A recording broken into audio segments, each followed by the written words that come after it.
हम चैप्टर 3 की तरफ आते हैं, कोलाइडल सोल्यूशन, और ये सोल्यूशन के पार्ट को हमने डिस्कशन किया है, इस पे जो है हमने डिटेल में डिस्कशन कर लिया है। नेक्स्ट जो है ये केमिकल बॉन्डिंग, इस चैप्टर को डिस्क्राइब करते हैं, केमिकल बॉन्डिंग की क्यों, केमिकल बॉन्ड्स क्यों बनते हैं। सो पहला क्वेश्चन जो है हमने जो यहाँ पे डिस्कस करें, why the elements have to react, elements क्यों रिएक्ट करते हैं, elements have to react, elements क्यों रिएक्ट करते हैं। इसके दो पॉइंट्स हैं। तो एलिमेंट जो होते हैं वो मोस्टली फ्री स्टेट में जो है हाईली अनस्टेबल होते हैं, कंबाइंड फॉर्म में जो है वो मोर स्टेबल हो जाते हैं। तो इसका एक तो रीज़न ये है, in order to gain the low energy state, कि लो एनर्जी स्टेट को गेन करे एलिमेंट इसलिए रिएक्ट करते हैं, एलिमेंट इसलिए रिएक्ट करते हैं in order to gain the low high energy state से लो एनर्जी स्टेट, तो वो एनर्जी को रिलीज कर देते हैं, क्योंकि कंपाउंड फॉर्म मोर स्टेबल होता है और एलिमेंटल फॉर्म अनस्टेबल होता है। तो इसलिए जो है ये लो एनर्जी स्टेट में तो कंपाउंड्स की एनर्जी लो होती है और एलिमेंट्स की एनर्जी हाई होती है। तो एलिमेंट इसलिए रिएक्ट करते हैं in order to gain the low energy state. Second point ये है, एलिमेंट इसलिए रिएक्ट करते हैं in order to gain a stable electronic configuration, stable electronic configuration gain करने के लिए, इलेक्ट्रॉनिक कन्फिग्रेशन गेन करने के लिए एलिमेंट्स रिएक्ट करते हैं। Why the elements have to react in order to gain stable electronic configuration, stable electronic configuration gain करने के लिए एलिमेंट रिएक्ट करते हैं, एलिमेंट इसलिए। तो ये दो पॉइंट्स हैं जिसको आप लोगों ने ज़हन में रखना है, कि एक जो है स्टेबल इलेक्ट्रॉनिक कन्फिग्रेशन को गेन करने के लिए और एक जो है लो एनर्जी स्टेट को गेन करने के लिए। अगर आप लोग देखें, मैं एक सिंपल एग्जांपल के जरिए जो है यहाँ पे एक्सप्लेन करता हूँ। यहाँ पे जो है ये एक पोटेंशियल एनर्जी का एक डायग्राम है, इस तरह एक्सप्रेशन करते हैं। और यहाँ पे जो है ये क्या है, इंटर न्यूक्लियर डिस्टेंस है, inter nuclear distance, inter nuclear distances जो है उसको डिस्क्राइब करते हैं। यहाँ पे एक हाइड्रोजन एटम है और हाइड्रोजन एटम है, यहाँ पे एक दूसरा हाइड्रोजन एटम है, एक दूसरे से फार अवे है। तो जब ये दो एटम एक दूसरे के करीब आते हैं तो इनके इलेक्ट्रॉन एक दूसरे को रिपेल करते हैं, सेम चार्जेस। यहाँ पे ये न्यूक्लियस भी एक दूसरे को रिपेल करते हैं, सेम चार्जेस।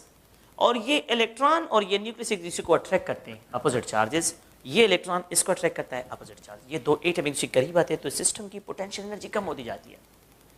तो ये पोटेंशियल एनर्जी जो है ड्रॉप होती है और यहाँ पे 74 पाइकोमीटर, जिसको बॉन्ड लेंथ कहते हैं, द पोटेंशियल एनर्जी जो है बिल्कुल लीस्ट हो जाती है, लीस्ट। तो हाई एनर्जी स्टेट से लो एनर्जी स्टेट में आ जाते हैं। तो 74 पाइकोमीटर जो बॉन्ड लेंथ है इन दो न्यूक्लियाई के दरमियान, यहाँ पे जो है the potential energy of the hydrogen atom combine होकर मालिक्यूल बनते हैं, तो लीस्ट होती है, ये लो एनर्जी स्टेट होती है। अगर मैं क्या करता हूं, इन दो एटम्स को इंटरन्यूक्लियर डिस्टेंस से और भी ज्यादा दूसरे के करीब लाने की कोशिश करता हूं, इन दोनों को बाय फोर्स और करीब लेके आता हूं, तो यहां पे न्यूक्लियर फोर्स एक दूसरे को रिपेल करेंगे और फिर ये बॉन्ड ब्रेक होगा। सो अगर इक्विलिब्रियम बॉन्ड डिस्टेंस से भी आप न्यूक्लियाई को एक दूसरे के करीब लेके आते हैं तो फिर यहाँ पे आप लोगों के पास क्या होगा, यहाँ पे जो है न्यूक्लियर रिपल्सिव फोर्सेज ज्यादा होंगे और बॉन्ड ब्रेकिंग जो है वो आप लोगों के पास ऑब्जर्व होगा। तो ये एक जनरल जो है कि why the elements have to react, element इसलिए रिएक्ट करते हैं in order to gain the low energy state and stable electronic configuration. Second point हमने जो यहाँ पे डिस्कशन करनी है, तो हमने थ्योरीज जो है, थ्योरीज ऑफ केमिकल बॉन्डिंग जो है हमने इसको डिस्कशन करना है, थ्योरीज ऑफ बॉन्डिंग। तो बॉन्डिंग की थ्योरीज को जो है हमने यहाँ पे डिस्क्राइब करना है। तो पहला जो थ्योरी है, तो फर्स्ट थ्योरी जो है अगर आप लोग देखें तो लीविस इलेक्ट्रॉनिक थ्योरी है, Lewis electronic theory. This theory is also described in two rule में। एक होता है रूल ऑफ टू, जिसको डबलेट रूल कहते हैं, डबलेट, एंड रूल ऑफ 8, जिसको जो है हम यहाँ पे डिस्क्राइब करते हैं, रूल ऑफ 8 को जो है ऑक्टेट रूल से डिस्क्राइब करते हैं, ऑक्टेट रूल। सो लीविस इलेक्ट्रॉनिक थ्योरी अगर आप लोग देखें क्लासिफाइड इनटू टू रूल्स, ये रूल 2 और रूल 8 जो है इसको यहाँ पे। रूल 2 का मतलब क्या है, अकॉर्डिंग टू दिस थ्योरी कि the elements have to react in order to gain 2 electron in outermost shell. तो अगर आप लोग देखें यहाँ पे 2 पॉसिबिलिटीज हैं, बल्कि 3 possibility. Element have to react by the release of electron, electron को क्या करे, रिलीज करे in order to gain 2 electron in outermost shell. Release of electron जो है इलेक्ट्रॉन को रिलीज करे और जो है क्या करे, 2 इलेक्ट्रॉन जो है आउटर मोस्ट शेल में गेन करे। The element have to gain of electron, कि वो क्या करे, गेन ऑफ इलेक्ट्रॉन करे, इलेक्ट्रॉन को गेन करे in order to gain 2 electron in outermost shell. The elements have to share, या तो शेयर करे इलेक्ट्रॉन्स को, शेयरिंग ऑफ इलेक्ट्रॉन, इलेक्ट्रॉन को क्या करे, शेयर करे। तो शेयरिंग ऑफ इलेक्ट्रॉन से जो है in order to gain 2 electron in outermost shell, के 2 इलेक्ट्रॉन्स को आउटर मोस्ट शेल में जो है गेन करें। लेट्स सपोज अगर आप देखिए ये लिथियम है, इस यहाँ पे ये 3, यहाँ पे 2 और इसके आउटर मोस्ट शेल में 1 इलेक्ट्रॉन है, ये लिथियम एटम है। अगर ये 1 इलेक्ट्रॉन को रिलीज कर लेता है तो इसके आउटर मोस्ट शेल में ये लिथियम आयन है, तो इसके आउटर मोस्ट शेल में जो है 2 इलेक्ट्रॉन आ जाते हैं। इसने 1 इलेक्ट्रॉन को लॉस कर लिया है, ये इलेक्ट्रॉन इसने लॉस कर लिया है, तो रूल ऑफ 2 इस पे अप्लाई होता है लिथियम आयन पे। अगर आप यहां पे देखिए सेकंड पॉइंट में, ये हाइड्रोजन एटम है, इसके आउटर मोस्ट शेल में ये न्यूक्लियस है हाइड्रोजन एटम का, और इसके आउटर मोस्ट शेल में एक इलेक्ट्रॉन है। अगर ये एक इलेक्ट्रॉन को गेन कर लेता है तो हाइड्रोजन हाइड्राइड आयन बन जाता है, जिसमें इसके आउटर, अब यहां पे 2 इलेक्ट्रॉन हो गए, तो हाइड्रोजन एटम एक इलेक्ट्रॉन को गेन करते हैं तो हाइड्राइड आयन बन जाता है, हाइड्रोजन विद नेगेटिव चार्ज। तो इस केस में ये 2 इलेक्ट्रॉन को आउटर मोस्ट शेल में गेन कर लेता है, ये इसने गेन कर लिया है। सेकेंड पॉइंट क्या है कि ये हाइड्रोजन एटम है, दूसरे हाइड्रोजन एटम के साथ कंबाइन होता है तो 2 इलेक्ट्रॉन इसके आउटर मोस्ट शेल में भी, इसके आउटर मोस्ट शेल में भी, तो इसने 2 इलेक्ट्रॉन आउटर मोस्ट शेल में एक्वायर करे और इससे भी 2 का। तो यहां पे भी रूल, तो ये sharing of electron, sharing, gain of electron और release of electron. Rule of 2 जो है, it is applicable on helium, it is applicable on hydrogen molecule, it is applicable on hydride ion, and it is applicable on the lithium ion. This rule is applicable only helium, hydrogen, hydride and lithium. इन पे जो है ये rule क्या होता है, apply होता है, बाकी रेस्ट ऑफ एलिमेंट पे ये अप्लाई नहीं होता। तो फिर उसके लिए एक अनदर रूल की तरफ आते हैं, एंड दैट इज जो है क्या है कि रूल ऑफ 8 है। According to this theory the element have to gain 8 electron in outermost shell in order to release electron. या तो इलेक्ट्रॉन रिलीज करेगा या तो इलेक्ट्रॉन को गेन करेगा, गेन ऑफ इलेक्ट्रॉन करेगा, और या जो है अगर आप देखें तो यहां पे जो है शेयर करेगा, sharing of electron. According to this theory the elements have to release electron in order to gain 8 electron in outermost shell. In order to gain, एक इलेक्ट्रॉन को गेन करता है, in order to gain 8 electron in outermost shell, एक electron को gain करता है, अपने octet को कंप्लीट कर लेता है, 2 इलेक्ट्रॉन को गेन कर लेता है, अपने ऑक्टेट को कंप्लीट करता है, या इलेक्ट्रॉन को शेयर करता है in order to gain 8 electron in outermost shell. तो इस कंसेप्ट को अगर आप लोग देखें, यहां पे ये सोडियम एटम है, ये सोडियम एटम का न्यूक्लियस है, इसके यहां पे जो है 2, यहां पे 8, यहां पे 1 इलेक्ट्रॉन है, ये सोडियम एटम है, ये इसका न्यूक्लियस है। अगर ये एक इलेक्ट्रॉन को रिलीज कर लेता है, सोडियम आयन बन जाता है, तो यहां पे इसके आउटर मोस्ट ये न्यूक्लियस है, ये 2 इलेक्ट्रॉन, यहां पे 8, इसने एक इलेक्ट्रॉन को लॉस कर लिया है, रिलीज कर लिया है, तो इसने 8 इलेक्ट्रॉन गेन कर लिए। ऑक्टेट रूल इस पे अप्लाई होता है। अगर आप लोग देखें तो इसे 1 इलेक्ट्रॉन लॉस किया है। अगर मैं मैग्नीशियम मेटल को देखूं, यहां पे ये मैग्नीशियम मेटल है, मैग्नीशियम ये 2, यहां पे जो है अगर आप देखें तो ये 8 और यहां पे 2 इलेक्ट्रॉन्स हैं। मैग्नीशियम ने मैग्नीशियम आयन में कन्वर्ट होना है, 2 इलेक्ट्रॉन रिलीज करने हैं, तो अगर ये 2 इलेक्ट्रॉन रिलीज करेगा तो इसके आउटर मोस्ट शेल में जो है 8 इलेक्ट्रॉन आ जाएंगे, अगर ये 2 इलेक्ट्रॉन को लॉस करे तो ये जो है 8 इलेक्ट्रॉन आउटर मोस्ट शेल में। तो अकॉर्डिंग टू दिस थ्योरी कि element have to react in order to release 2 electrons, इस केस में 2 इलेक्ट्रॉन्स है वो, या 1 इलेक्ट्रॉन रिलीज करे in order to gain 8 electron in outermost shell, 1 electron loss करके 8 इलेक्ट्रॉन गेन करता है। द नेक्स्ट पॉइंट अगर आप लोग देखें तो यहां पे जो है गेन ऑफ इलेक्ट्रॉन है।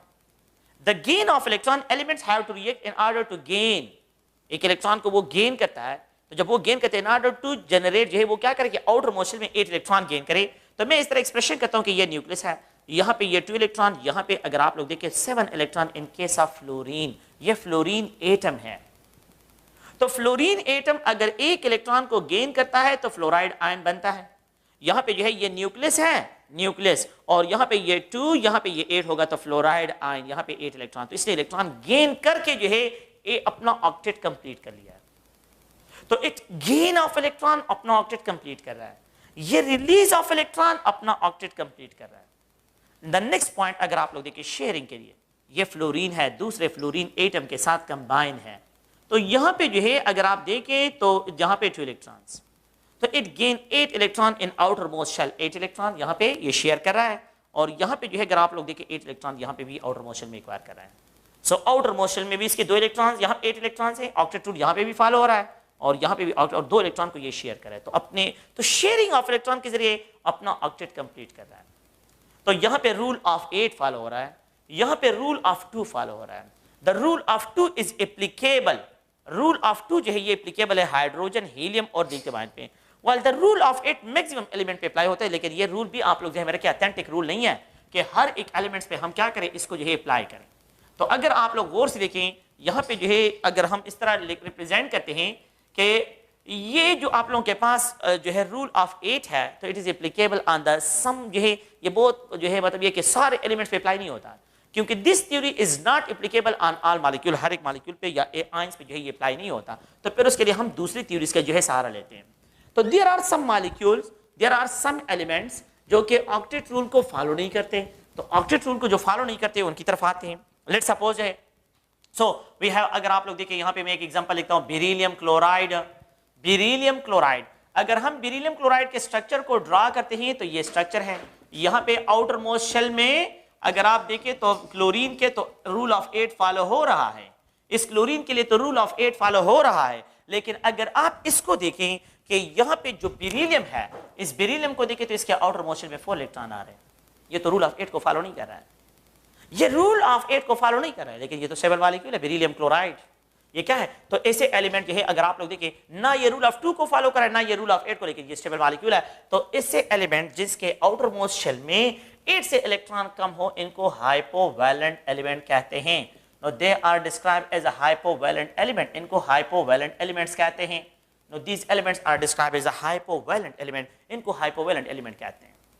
These elements are described as a hypovalent element जिसके outer most shell में 8 से इलेक्ट्रॉन कम हो और ये स्टेबल। तो यहाँ पे अगर आप लोग देखें बेरिलियम जो है, अगर आप बोरान ट्राइफ्लोराइड को देखें, बोरान ट्राइफ्लोराइड एग्जांपल, यहाँ पे 2 electron 2 electron 2 electron 2 electron 2 electron 2 electrons है। यहाँ पे द नंबर ऑफ इलेक्ट्रॉन जो है अगर आप देखें तो इसके आउटर मोस्ट शेल में अगर आप देखें तो ये 6 इलेक्ट्रॉन, लेकिन यहाँ पे 8 है, यहाँ पे 8 है और यहाँ पे भी 8 इलेक्ट्रॉन्स है। Rule of 8 for the fluorine follow हो रहा है, लेकिन बोरान फॉलो नहीं कर रहा है। बोरान जो है ट्राइफ्लोराइड। अगर आप एल्यूमिनियम क्लोराइड को देखें, एल्यूमिनियम क्लोराइड, इन एल्यूमिनियम क्लोराइड को अगर आप लोग देखें तो यहाँ पे इलेक्ट्रॉन्स, यहाँ पे इलेक्ट्रॉन्स, यहाँ पे इलेक्ट्रॉन, इनके आउटर मोस्ट शेल में अगर आप लोग देखें तो यहाँ पे 6 इलेक्ट्रॉन्स है और क्लोरीन के केस में अगर आप देखें 8 इलेक्ट्रॉन्स है और यहाँ पे क्लोरीन के केस में भी 8 इलेक्ट्रॉन्स, यहाँ पे क्लोरीन के केस में भी 8 इलेक्ट्रॉन जो है आप लोगों के पास, यहाँ पे 6 इलेक्ट्रॉन है, यहाँ पे 8 है, यहाँ पे 8 है। तो एल्यूमिनियम जो है वो ऑक्टेट रूल को फॉलो नहीं कर रहा है। यहां पे इसको हम हाइपो, तो ऐसे एलिमेंट जिसके आउटर मोस्ट शेल में जो है आप लोगों के पास कंपाउंड में 6 इलेक्ट्रॉन या 4 इलेक्ट्रॉन है, मतलब 8 से कम हो, तो ऐसे एलिमेंट्स को हम हाइपोवैलेंट एलिमेंट कहते हैं। No these elements are described as a hypovalent element, इनको हाइपोवैलेंट एलिमेंट डिस्क्राइब करते हैं। Hypovalent element always act as a Lewis acid, क्योंकि ये इलेक्ट्रॉन डिफिशिएंट होते हैं तो they act as a Lewis acid, ये एज अ लीवियस एसिड काम करते हैं, इलेक्ट्रॉन डिफिशिएंट होते हैं। No they also act as electrophile, इनको इलेक्ट्रोफाइल भी हम कहते हैं। They are also act as electrophile, ये इलेक्ट्रोफाइल भी काम करते हैं। They act as a Lewis acid, ये Lewis acid काम करते हैं। They act as a electrophile, ये electrophile भी काम करते हैं। Hypovalent element, now these are the hypovalent element। तो आप लोगों ने याद रखना है कि ये जो है आप लोगों के पास बेरिलियम ग्रुप सेकंड एलिमेंट में और यहाँ पे बोरान ग्रुप थर्ड एलिमेंट में और यहाँ पे जो है अगर आप लोग देखिए एल्यूमिनियम ग्रुप थर्ड एलिमेंट में और अगर आप यहाँ पे गैलियम ग्रुप थर्ड एलिमेंट, तो ग्रुप थर्ड एलिमेंट्स के कंपाउंड और बेरिलियम के जो कंपाउंड है, नहीं मैग्नीशियम नहीं, कैल्शियम नहीं, क्योंकि वो इलेक्ट्रॉन रिलीज करते, वो शेयर नहीं करते। तो लीविस का जो कंसेप्ट होगा, लीविस इलेक्ट्रॉनिक का जो कंसेप्ट है वो हम यहाँ पे जो है अगर आप लोग देखें तो उसके लिए तो ये बेरिलियम क्लोराइड की बात कर रहा हूँ, बेरिलियम क्लोराइड जो है और बोरान पे। No these element are described as a hypovalent element. Periodic table में इन एलिमेंट्स को हम हाइपोवैलेंट एलिमेंट से डिस्क्राइब करते हैं, ये हाइपोवैलेंट एलिमेंट है। अच्छा, अगर फिर इसके बाद हम आ जाते हैं एक ऐसे एलिमेंट्स होते हैं जिनको हम क्या एक्सप्रेशन करते हैं उनके लिए, हाइपरवैलेंट एलिमेंट। एक अनदर एलिमेंट है जो कि ऐसे एलिमेंट जो अपने ऑक्टेट को एक्सटेंड करते हैं, जो अपने ऑक्टेट को क्या करते हैं, एक्सटेंड करते हैं। तो ऐसे एलिमेंट को हम हाइपरवैलेंट एलिमेंट कहते हैं। क्या मतलब है इसका? अगर आप लोग देखिए ये हाइड्रोजन है and it combine with phosphorus, ये फास्फोरस के साथ कंबाइन है, तो यहाँ पे जो है PH3, यहाँ पे लोन पेयर ऑफ इलेक्ट्रॉन, ये हाइड्रोजन। मैं यहाँ पे स्ट्रक्चर की बात नहीं कर रहा हूँ, मेरे लिए स्ट्रक्चर यहाँ पे कोई इंपॉर्टेंट नहीं है।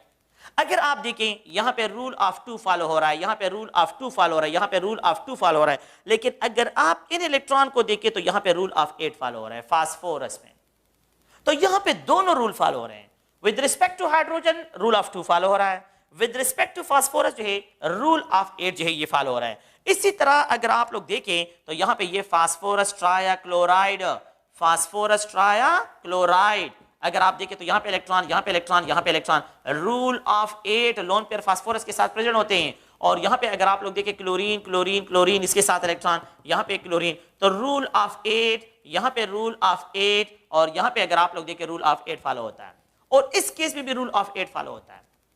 तो यहाँ पे जो है कोई डबलेट रूल नहीं है, सारे एलिमेंट जो है अगर आप देखें तो वो रूल ऑफ 8, इनके आउटर मोशन में जो है 8 इलेक्ट्रॉन्स आ रहे हैं, इन्होंने शेयर किए हैं इलेक्ट्रॉन्स को। लेकिन अगर आप लोग इस फास्फोरस को देखिए, ये फास्फोरस है और इसके साथ जो है फास्फोरस पेंटाक्लोराइड का नाम आप लोगों ने सुना होगा, फास्फोरस पेंटाक्लोराइड। अगर आप देखें तो यहाँ पे जो है ये फास्फोरस पेंटाक्लोराइड है, यहाँ पे 2 इलेक्ट्रॉन, यहाँ पे 2 इलेक्ट्रॉन, यहाँ पे 2 इलेक्ट्रॉन, 2 इलेक्ट्रॉन, 2 इलेक्ट्रॉन, यहाँ पे भी है। इसके आउटर मोशन में अगर आप लोग अब देखें तो यहाँ पे 10 इलेक्ट्रॉन है, ये 8 नहीं है। यहाँ पे जो है ये क्या कर रहा है, डिविएट कर रहा है फ्रॉम द ऑक्टेट रूल से, डिविएशन शो कर रहा है। और यहाँ पे अगर आप लोग देखें तो यहाँ पे रूल ऑफ 8 क्लोरीन फॉलो कर रहा है, यहाँ पे रूल ऑफ 8 जो है क्लोरीन फॉलो कर रहा है। लेकिन अगर आप फास्फोरस के इस केस को देखें तो यहाँ पे रूल ऑफ 8 फॉलो नहीं हो रहा है। तो जो एलिमेंट जो है अपने ऑक्टेट को एक्सटेंड करते हैं 8 से, जिसके आउटर मोशन में 8 से ज्यादा इलेक्ट्रॉन हो, ऐसे एलिमेंट को हम हाइपरवैलेंट एलिमेंट कहते हैं। नो फास्फोरस पेंटाक्लोराइड में द फास्फोरस जो है वो ऑक्टेट रूल को फॉलो नहीं कर रहा है, इसके आउटर मोशन में 10 इलेक्ट्रॉन आ रहे हैं। तो इसको हम क्या कहते हैं, इस एलिमेंट को हम हाइपरवैलेंट एलिमेंट से डिस्क्राइब करते हैं। हाइपरवैलेंट एलिमेंट ये क्या है, हाइपरवैलेंट एलिमेंट है सल्फर हेक्साफ्लोराइड। सल्फर हेक्साफ्लोराइड अगर आप लोग देखें तो ये सल्फर हेक्साफ्लोराइड है, और यहाँ पे 2 electron 2 electron 2 electron 2 electron 2 electron 2 electron, अगर आप देखें तो इसके आउटर मोशन में 12 इलेक्ट्रॉन्स आते हैं। सल्फर अपने ऑक्टेट को एक्सटेंड करता है। अगर आप देखें फ्लोरीन के केस में जो है, अगर आप देखें तो यहाँ पे रूल ऑफ 8 फॉलो हो रहा है। In case of the fluorine the rule of 8 जो है ये फॉलो हो रहा है, but with respect to sulphur there is no rule of 8, यानी यहाँ पे ये 12 इलेक्ट्रॉन्स को जो है यहाँ पे आउटर मोशन में है।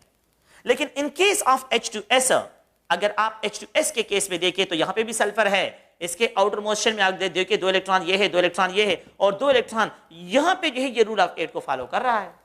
यहाँ पे रूल ऑफ 2 भी फॉलो हो रहा है। और इस केस में तो जो एलिमेंट अपने ऑक्टेट को एक्सटेंड करते हैं तो वो जो है ऑक्टेट रूल को फॉलो भी करते हैं और उससे डिविएशन भी शो करते हैं बास कंपाउंड में। तो यहां पे अगर आप लोग देखें, यहां पे ये यूज करता है sp3 हाइब्रिडाइज, और यहां पे ये यूज करता है sp3d2 हाइब्रिडाइज ऑर्बिटल जो है फॉर द हाइब्रिडाइजेशन। यहां पे ये यूज करता है फास्फोरस ट्राइक्लोराइड में sp3 हाइब्रिडाइज ऑर्बिटल को, लेकिन फास्फोरस पेंटाक्लोराइड में it use sp3d hybridise orbital को यूज करता है फॉर द बॉन्ड फॉर्मेशन। तो जब हाइब्रिडाइजेशन में आप लोगों के पास d ऑर्बिटल की इन्वॉल्वमेंट आ जाती है, तो ऐसे एलिमेंट जो अपने d ऑर्बिटल को इन्वॉल्व करते हैं, तो ऐसे एलिमेंट हाइपरवैलेंट एलिमेंट जो है यहाँ पे डिस्क्राइब होते हैं और अपने जो ऑक्टेट को क्या करते हैं, एक्सटेंड करते हैं। अगर आप लोग देखें तो इसमें कौन से एलिमेंट इन्वॉल्व होंगे, तो यहाँ पे बोरान है, एल्यूमिनियम है, कार्बन फैमिली, सिलिकॉन फैमिली, ये ऑक्टेट रूल को फॉलो करते हैं। नाइट्रोजन, ऑक्सीजन, ये भी ऑक्टेट रूल को, फ्लोरीन हर जगह पे ऑक्टेट रूल, और नियान तो आप लोगों को पता है कि यहाँ पे इसके आउटर मोशन में 8 इलेक्ट्रॉन जो है ये प्रेजेंट होते हैं। लेकिन नाइट्रोजन से बिलो फास्फोरस, यहाँ पे सल्फर, ये क्लोरीन, यहाँ पे ब्रोमीन, यहाँ पे आयोडीन, यहाँ पे सिलीनियम, अगर आप लोग देखें सिलीनियम, और यहाँ पे अगर आप लोग देखें यहाँ पे इसको डिस्क्राइब करता है आर्सेनिक।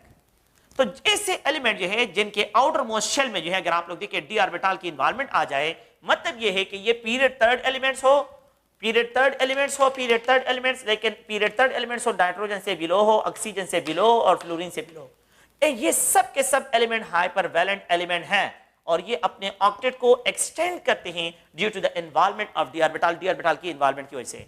तो यहाँ पे जो है अगर आप लोग देखें तो दे अपने ऑक्टेट को एक्सटेंड करते हैं। तो मैं अगर आप लोगों को इस तरह का क्वेश्चन कहूं कि which of the following element जो है डू नॉट फॉलो, जो है अगर आप लोग गौर से देखें तो यहाँ पे the compound where the octet rule are deviated, where the octet rule is violated, the compound where the octet rule of 8 octet rule जो है या rule of 8 is violated, अगर आप लोग देखें is not followed, तो A है, B है, C है और D है। अगर आप लोग देखें तो यहाँ पे बेरिलियम क्लोराइड, मैं यहाँ पे बेरिलियम को मैंने भी डिस्कस कर लिया, यहाँ पे एल्यूमिनियम क्लोराइड, यहाँ पे एक्सप्रेशन करता हूँ एल्यूमिनियम को भी मैंने डिस्कस कर लिया, और यहाँ पे फास्फोरस पेंटाक्लोराइड है। तो ऑल ऑफ द एबो इसका आंसर होगा, ऑल ऑफ द एबो इसका क्या होगा, आंसर होगा। बेरिलियम क्लोराइड में बेरिलियम जो है ऑक्टेट रूल को फॉलो नहीं करते, उसके आउटर मोशन में 4 इलेक्ट्रॉन्स आ रहे हैं। क्लोरीन है लेकिन बेरिलियम की with respect to beryllium internal atom, aluminium chloride में एल्यूमिनियम के आउटर मोशन में 6 इलेक्ट्रॉन आ रहे हैं, और यहाँ पे फास्फोरस पेंटाक्लोराइड में जो है ऑक्टेट में इसके आउटर मोशन में जो है 10 इलेक्ट्रॉन्स आ रहे हैं। तो ये डिविएशन है। सो ये एलिमेंट जो होते हैं अपने ऑक्टेट को एक्सटेंड करते हैं, that's why they are called hypervalent element. Boron, carbon, boron, aluminium और गैलियम जो है, और यहाँ पे ये जो बेरिलियम है ये अपने ऑक्टेट को एक्सटेंड नहीं करते, यहाँ पे जो है 8 से इलेक्ट्रॉन कम होते हैं, that's why they are called hypovalent element. ऐसे एलिमेंट को हम क्या कहते हैं, हाइपोवैलेंट एलिमेंट। ऐसे एलिमेंट को हाइपोवैलेंट एलिमेंट डिस्क्राइब करते हैं और वो हाइपरवैलेंट एलिमेंट में आ जाते हैं। तो वो एलिमेंट हाइपर, तो ये एक बेसिक थ्योरी है, मेरे ख्याल में आप लोगों ने जो है 8-9 क्लास में जो है ये पढ़ी होगी ये, लेकिन जनरली जो है मैंने इसको सिर्फ डिस्क्राइब करना था कि आप लोगों ने जो है इस पॉइंट को जहन में रखना है कि कौन से एलिमेंट जो है वो ऑक्टेट को एक्सटेंड करते हैं और कौन से एलिमेंट हाइपोवैलेंट है और कौन से एलिमेंट जो है वो आप लोगों के पास हाइपरवैलेंट एलिमेंट डिस्क्राइब होते हैं। द नेक्स्ट जो है हम एक और थ्योरी की तरफ आते हैं जो मॉडर्न थ्योरीज है। तो ये तो क्लासिकल थ्योरी था, मॉडर्न थ्योरी में हम यहाँ पे एक और डिस्कशन करते हैं and that is VSEPR theory. Valence shell electron pair repulsion theory, एक valence shell electron pair repulsion theory, VSEPR theory. तो VSEPR valence shell electron pair repulsion theory, according to this theory के the electron in the valence shell arrange in such a way the electrons in outermost shell in valence shell, electrons in valence shell arranged in such a way, shell arranged in such a way in order to minimize the repulsion, कि क्या करे, minimize the repulsion in maximise. तो जितना जो है repulsion कम होगा, it means electron के दरमियान इलेक्ट्रॉनिक रिपल्शन जितना कम से कम होगा, तो इट मींस वहां पे डिस्टेंसेस ज्यादा होंगे। तो in order to minimise the repulsion and maximises the distances, और इनके दरमियान जो डिस्टेंसेस है उसको मैक्सिमाइज करना है। तो ये पहला स्टेटमेंट है अकॉर्डिंग टू दिस थ्योरी कि द वैलेंस शेल में जो इलेक्ट्रॉन्स होते हैं they arrange around the central atom in such a way in order to minimise the repulsion and maximise the distances.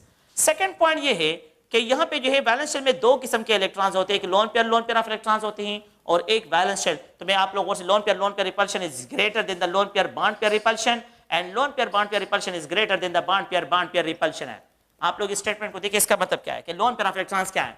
आप लोगों ने इस पॉइंट को ज़हन में रखना है कि ये बेरिलियम है और यहाँ पे जो है ये क्लोरीन है, ये क्लोरीन है। इस पॉइंट को ज़हन में रखें। ये जो है अगर आप लोग देखिए ये बी है, बेरिलियम ए एटम है, एटम ए है, और ये एटम बी है और यहाँ पे ये एटम बी है। दो एटम इसमें है, एक सेंट्रल एटम है और दो टर्मिनल एटम है। आप लोग इस पॉइंट को देखिए, इसमें एक सेंट्रल एटम है और दो जो है इसमें टर्मिनल एटम है, दो टर्मिनल एटम। अगर आप देखिए तो यहाँ पे सिर्फ बॉन्डिंग इलेक्ट्रॉन है, द बॉन्डिंग इलेक्ट्रॉन सिर्फ यहाँ पे प्रेजेंट है। तो बॉन्डिंग इलेक्ट्रॉन में रिपल्शन सबसे कम है, तो यहाँ पे बॉन्ड एंगल 180 है। अगर आप लोग देखें, मैं एक और एग्जांपल को यहां पे डिस्कशन करता हूं, और वो क्या है कि यहां पे अगर आप लोगों के पास ये स्टेनस है, तो ये जो है क्लोराइड है, स्टेनस क्लोराइड है। यहां पे अगर आप लोग देखें, यहां पे ये लोन पेयर ऑफ इलेक्ट्रॉन है, लोन पेयर ऑफ इलेक्ट्रॉन। बल्कि स्टेनस क्लोराइड की जगह अगर मैं यहां पे सल्फर डाइऑक्साइड लिख दूं तो मेरे ख्याल में आप लोगों के लिए ज्यादा जो है फायदा देगा। कि यहां पे जो है अगर आप देखिए ये ऑक्सीजन है, सल्फर डाइऑक्साइड, ये सल्फर डाइऑक्साइड है और इस सल्फर डाइऑक्साइड पे जो है यहाँ पे एक लोन पेयर ऑफ इलेक्ट्रॉन है। तो यहाँ पे लोन पेयर ऑफ इलेक्ट्रॉन और ये बॉन्ड पेयर ऑफ इलेक्ट्रॉन्स है, इलेक्ट्रॉन्स लोन पेयर और ये बॉन्ड पेयर है। तो यहाँ पे अगर आप देखिए सिर्फ बॉन्ड पेयर ऑफ इलेक्ट्रॉन्स है और यहाँ पे lone pair and bond pair of interaction है। द एटम का क्या है, एक एटम, दूसरा एटम और ये थर्ड एटम। तो द नंबर ऑफ एटम बिल्कुल सेम है, नंबर ऑफ एटम को मैंने चेंज नहीं किया, सिर्फ इलेक्ट्रॉन पेयर चेंज आ रहे हैं। और वो क्या है, ऐसे electron which are under the influence of two nuclei are called bond pair of electrons. In the type of electron which are under the influence of a single nuclei is called lone pair of electron. उसको lone pair of electron कहते हैं। The type of electron which are under the influence of a single nuclei is known as lone pair of electron. In the type of electron which are under the influence of two nuclei के अंदर हो तो ऐसे electron को हम bond pair of electrons कहते हैं। अगर आप लोग देखें तो यहाँ पे lone pair bond pair है, एटम 1 2 3 एटम सेम है। अगर मैं यहाँ पे एक और एग्जांपल को ड्रा करता हूं तो ये वाटर है, यहाँ पे लोन पेयर ऑफ इलेक्ट्रॉन्स और ये हाइड्रोजन है। ये अगर आप देखें तो ये लोन पेयर ऑफ इलेक्ट्रॉन, ये लोन पेयर ऑफ इलेक्ट्रॉन जो है यहाँ पे प्रेजेंट है। एटम नेम सेम है बिल्कुल, 1 2 3 the number of atom same, लेकिन the lone pair of electron different है। यहां पे बॉन्ड एंगल 120 है, यहां पे बॉन्ड एंगल राउंड अबाउट 118 है और यहां पे जो बॉन्ड एंगल है ये 104.5 है। According to this theory a molecule having lone pair of electrons means कि the type of electron which are under the influence of a single nuclear called lone pair of electrons. If they are under the influence of a single nuclear तो they will occupy more space. तब जब more space होगा तो ये मोर repulsion exert करेगा। जब repulsion होगा तो बॉन्ड एंगल जो है यहां पे क्या हो जाएगी, यहां पे कम। तो इस मॉलिक्यूल में लोन पेयर ऑफ इलेक्ट्रॉन है, लोन पेयर इंटरेक्शन है, तो यहां पे बॉन्ड एंगल सबसे कम। रिपल्शन को मिनिमाइज करें, लोन पेयर बॉन्ड पेयर में, यहां पे बॉन्ड पेयर है, दो बॉन्ड पेयर है और एक लोन पेयर है, तो लोन पेयर बॉन्ड पेयर है, तो यहां पे रिपल्शन कम, तो बॉन्ड एंगल क्या हो गए, ज्यादा हो गए। और अगर में लोन पेयर ऑफ इलेक्ट्रॉन भी खत्म हो जाए, ये बॉन्ड पेयर में दोनों जो है सिर्फ बॉन्ड पेयर प्रेजेंट हो, तो बॉन्ड एंगल सबसे ज्यादा है। तो कंक्लूजन ये है कि जिन मॉलिक्यूल में लोन पेयर होते हैं और एक मॉलिक्यूल में लोन पेयर बॉन्ड पेयर है और एक मॉलिक्यूल में बॉन्ड पेयर, तो इसमें सबसे ज्यादा रिपल्शन यहां पे होगा, सबसे लीस्ट यहां पे होगा, सॉरी पेयर कम हो जाएगा और सबसे लीस्ट जो है बॉन्ड पेयर में डिस्क्राइब होगा। तो ये अगर आप लोग देखें, ये इस कंसेप्ट का जो है स्टेटमेंट का मतलब है। द थर्ड पॉइंट क्या है कि द बॉन्ड इफेक्ट जो है कि यहां पे अगर आप लोग गौर से देखें, यहां पे the electronegativity difference between the two combined nuclei between the two combined nuclei increases. अगर ये इलेक्ट्रोनेगेटिव डिफरेंस जो है ये इंक्रीज होता है, then the bond effect decrease होता है, bond effect decrease होता है. इसका मतलब क्या है? Electronegative difference between two combined nuclei increase होता है, then the bond effect decrease होता है. If the electronegativity difference between two combined nuclei increase, then the bond effect decrease. ये वाटर है, ऑक्सीजन. अगर आप लोग देखें यहाँ पे जो है दो लोन पेयर ऑफ इलेक्ट्रॉन्स, आप लोग देखिए ऑक्सीजन फैमिली में ऑक्सीजन सल्फर, सिलीनियम और टेरियम है. The hydride of the oxygen ये है, the hydride of the sulphur, sulphur का जो हाइड्राइड है, मैं इस तरह एक्सप्रेशन करता हूं, ये सल्फर है, इसका जो हाइड्राइड है, तो यहाँ पे ये सल्फर और इसके साथ भी दो लोन पेयर ऑफ इलेक्ट्रॉन्स है, और यहाँ पे ये हाइड्रोजन है. अच्छा, इसके बाद अगर आप देखें तो ये सिलीनियम, तो ये सिलीनियम यहाँ पे दो लोन पेयर ऑफ इलेक्ट्रॉन्स है और यहाँ पे दो हाइड्रोजन एटम है. प्लीज आप लोग थोड़ा सा बस सिर्फ ये तीन एग्जांपल काफी है, टेरियम की कोई इंपॉर्टेंस यहाँ पे भी नहीं है. अगर आप देखिए oxygen is more electronegative then sulphur, sulphur is more electronegative then selenium. The electronegativity difference between two combined nuclear increase in the bond effect decrease. अगर आप यहाँ पे इन एंगल्स को देखें, यहाँ पे जो एंगल्स है उस ओवरऑल वाटर में, तो ये 104.5 है. जब आप यहां पे देखें बॉन्ड एंगल्स को तो ये 98 है, और जब आप यहां पे बॉन्ड एंगल को देखें तो ये 91 जो आप लोगों के पास डिग्रीज बॉन्ड एंगल है. तो जितना जो है आकन पॉइंट क्या है, ये सेंट्रल एटम है, ये सेंट्रल एटम है, ये सेंट्रल एटम है. सेंट्रल एटम जितना मोर इलेक्ट्रोनेगेटिव होगा तो बॉन्ड एंगल ज्यादा, और सेंट्रल एटम जितना लीस्ट इलेक्ट्रोनेगेटिव होगा बॉन्ड एंगल इतने कम होते जाते हैं. कंक्लूजन ये है कि the electronegativity difference between the two combined nuclei, electronegative difference इस साइड पे इंक्रीज हो रहा है, ये इलेक्ट्रोनेगेटिव डिफरेंस इंक्रीज हो रहा है. Electronegative difference between the two combined nuclei, दो हाइड्रोजन और sulphur increase, then the bond effect decrease, means the bond repulsion decrease होता है, तो बॉन्ड एंगल इंक्रीज होते हैं. मैं इसको एक और साइड से भी यहां पे एक्सप्रेशन करता हूं कि if the size of central atom, ये जहन में रखे, इफ द साइज, बल्कि मैं यहां पे स्टेटमेंट लिख देता हूं, द फोर्थ पॉइंट ये है कि the size of central atom, terminal नहीं, सेंट्रल एटम, ये सेंट्रल एटम है, ये टर्मिनल एटम है, ये सेंट्रल एटम है, ये टर्मिनल एटम है, ये सेंट्रल एटम है, ये टर्मिनल एटम है. If the size of the central atom जो है ये इंक्रीज होता है, अगर ये इंक्रीज होता है, सो द बॉन्ड एंगल जो होते हैं ये डिक्रीज होते हैं. साइज ये कम है तो इसके बॉन्ड एंगल ज्यादा, साइज इंक्रीज बॉन्ड एंगल कम, साइज इंक्रीज बॉन्ड एंगल और कम.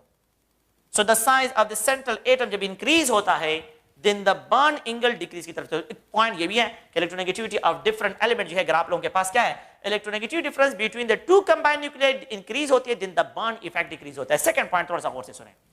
अगर आप क्या करें, ये क्या है, ये सेंट्रल एटम है. अगर सेंट्रल एटम जितना इलेक्ट्रोनेगेटिव होगा बॉन्ड एंगल ज्यादा होंगे. लेकिन टर्मिनल एटम, ये टर्मिनल एटम है, इसको टर्मिनल एटम कहते हैं, ये टर्मिनल है, ये टर्मिनल है. आप क्या करें, इसको रिप्लेस करें by fluorine is more electronegative than oxygen. Fluorine is more electronegative than the oxygen, ये लोन पेयर ऑफ इलेक्ट्रॉन, ये fluorine is more electronegative than oxygen. ये क्या करेगा, इलेक्ट्रॉन ऑफ द ऑक्सीजन को करीब लेके तो रिपल्शन ज्यादा होगा, यहां पे बॉन्ड एंगल कम हो जाएगा. तो मेरा मतलब यहां पे क्या है कि द फिफ्थ पॉइंट ये है कि अगर इंटरनल एटम इलेक्ट्रोनेगेटिव होगा बॉन्ड एंगल ज्यादा, लेकिन टर्मिनल एटम अगर इलेक्ट्रोनेगेटिव हो जाए तो बॉन्ड एंगल स्क्वीज हो जाते हैं. So electronegativity of central atom लिख रहा हूं, is directly proportional to the bond angle. अगर मैं यहां पे जो है 6 पॉइंट यहां पे लिखता हूं, electronegativity of terminal atom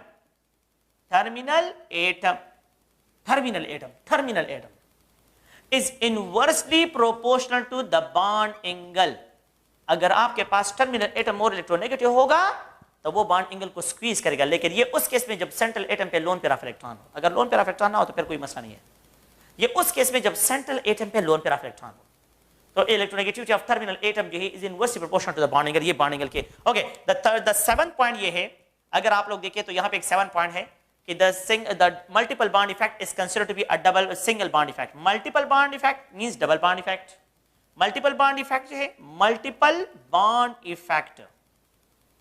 Multiple bond effect is considered to be a single bond effect. इसको जो है सिंगल बॉन्ड इफेक्ट ही डिस्क्राइब किया जाएगा. Multiple bond effect is considered to be a single bond effect. इसको जो है सिंगल बॉन्ड इफेक्ट से डिस्क्राइब करते हैं. इस स्टेटमेंट का मतलब क्या है? अगर आप लोग देखें, क्योंकि मल्टीपल बॉन्ड जो होता है वो भी under the influence of two nuclei होता है, तो मैं इस तरह एक्सप्रेशन इसकी कर लेता हूं कि ये कार्बन है, ऑक्सीजन के साथ डबल बॉन्डेड है, ऑक्सीजन के साथ डबल बॉन्ड है. The bond angle are 180. ये जो है बेरिलियम है तो ये क्लोरीन के साथ कनेक्टेड है, यहां पे जो है द बॉन्ड एंगल आर 180. अगर मल्टीपल बॉन्ड एंगल को चेंज करता तो फिर कार्बन डाइऑक्साइड का स्ट्रक्चर लीनियर नहीं होता. लेकिन अगर आप मल्टीपल बॉन्ड इफेक्ट को देखें तो मल्टीपल बॉन्ड का इफेक्ट है is considered to be a single bond effect. इसका मतलब ये कि ये दो इलेक्ट्रॉन जो pi electron, although pi electron more space occupy करते हैं, लेकिन क्योंकि they are under the influence of two nuclei, तो इसलिए उनका इफेक्ट क्या होता है, वो सिंगल बॉन्ड इफेक्ट ही कंसीडर किया जाएगा. So multiple bond effect is considered to be a single bond effect. इसको आप लोगों ने ज़हन में रखना है. द 8 पॉइंट क्या है कि द ओवरऑल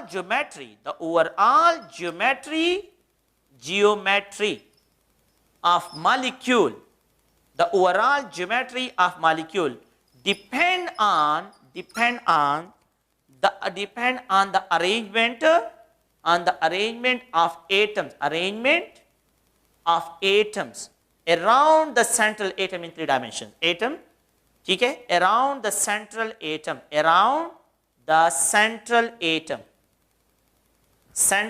atoms के इर्द जो है central atom. तो central atom, the overall geometry of molecule depends on the arrangement of atom around the central atom. Central atom के इर्द जो है वो किस तरह अरेंज है, तो ये अगर आप लोग देखें, ये आप लोगों के पास इसके क्या है, पोस्टुलेट्स है इस थ्योरी के लिए. Know the concept is applicable. इस कंसेप्ट की जो एप्लीकेशंस हैं, तो इसमें पहला पॉइंट ये है कि अगर आपके पास Ab2 टाइप मॉलिक्यूल हो. अच्छा, Ab2 टाइप मॉलिक्यूल, ये पॉइंट भी याद रखें कि this theory is not applicable on the diatomic molecule. VSEPR theory is not applicable on diatomic molecule. मतलब यह है कि it is not applicable on hydrogen molecule, is not applicable on oxygen, is not applicable on the nitrogen. This theory is not applicable on HCl. HCl की बहुत वो geometry होती है तो उसको हम डिस्क्राइब ही नहीं करते. HCl जो है यहाँ पे HBr, ये कंसेप्ट इस पे बिल्कुल अप्लाई नहीं होते. ज्योमेट्री इनकी जो है ज्योमेट्री की बात यहाँ पे करते नहीं. तो Ab2 टाइप मॉलिक्यूल एटलीस्ट जो है आप लोगों के पास 3 एटॉमिक मॉलिक्यूल हो, तो 3 एटॉमिक मॉलिक्यूल पे जो है कंसेप्ट अप्लाई होगा. तो it having 2 bond pair of electron, Ab2 type molecule having 2 bond pair of electron, जिसमें 2 बॉन्ड पेयर ऑफ इलेक्ट्रॉन्स हो. तो अब इनको जो है अगर आप लोग देखें तो इनके लिए जो ज्योमेट्री है डिस्क्राइब की गई है वेस्पर थ्योरी के मुताबिक, no they have linear geometry. ये लीनियर ज्योमेट्री, कार्बन डाइऑक्साइड, अगर आप लोग देखें कार्बन डाइसल्फाइड, अगर आप लोग देखें कार्बन जो है ऑक्सीसल्फाइड, बेरिलियम क्लोराइड, इस तरह एक्सप्रेशन कहते हैं, और mercurous chloride. all of these are isostructural to each